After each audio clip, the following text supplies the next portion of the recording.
দাম্পত্য জীবনে যদি স্বামী স্ত্রী উভয়ে যদি ধৈর্যশীল না হয়, সবরকারী না হয়, হুটহাট রিয়াকশন করে ফেলে, কখনো দাম্পত্য জীবনে সুখী হওয়া সম্ভব নয়। দাম্পত্য জীবনে সুখী হতে হলে সবর এবং শকর এই দুইটা মূল মন্ত্রের কোনো বিকল্প পথ খোলা নেই।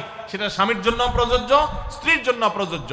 স্বামী হিসাবে আপনি স্ত্রীর অনেক অনিয়মতা দেখতে পাবেন, অনেক কিছু দেখতে পাবেন, আপনার আকাঙ্ক্ষা, আপনার চাহিদা, প্রত্যাশার বিপরীত আপনাকে সবর করতে হবে। ভাইরা আমার, আমাদের প্রিয় নবী সাল্লাল্লাহু আলাইহি সাল্লামের দাম্পত্য জীবনে কিন্তু টুনটান সমস্যা হয়েছে।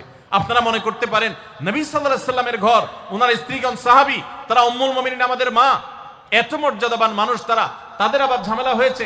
ভাই, দাম্পত্য জীবনে টুকটাক সমস্যা তাদেরও হয়েছে। যদি স্বামী স্ত্রী উভয়ে যদি ধৈর্যশীল না হয়, সবরকারী না হয়, হুটহাট রিয়াকশন করে ফেলে, কখনো দাম্পত্য জীবনে সুখী হওয়া সম্ভব নয়।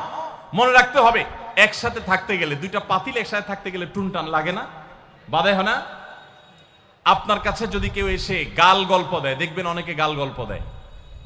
গাল গল্প দেওয়া লোক আছে না নাই? ভাই, 30 বছর সংসার করেছি, জীবনে আমাদের একটা কথা হয়নি।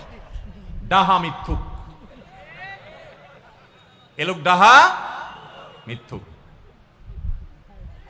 আপনার 50 বছরের সংসারে কোনো বিষয় হয় না। হ্যাঁ, ঝগড়া করেন না, সেটা ভিন্ন বিষয়, কিন্তু ভিন্ন মত হবে না, দ্বিমত তৈরি হবে না, নিজেদের মধ্যে ভুল বোঝাবুঝি তৈরি হবে না, একবারও হবে না জীবনে, অসম্ভব।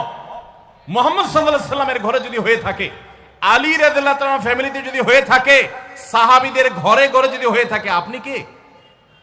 মনে রাখবেন, এই সমস্ত ডাহা মিথ্যা কথা শুনে আপনি চিন্তা করেন, হায় হায় রে, তাহলে আমার বউটা এত ডাইনি। আর মহিলা চিন্তা করে, আমি স্বামীটা এত অমানুষ।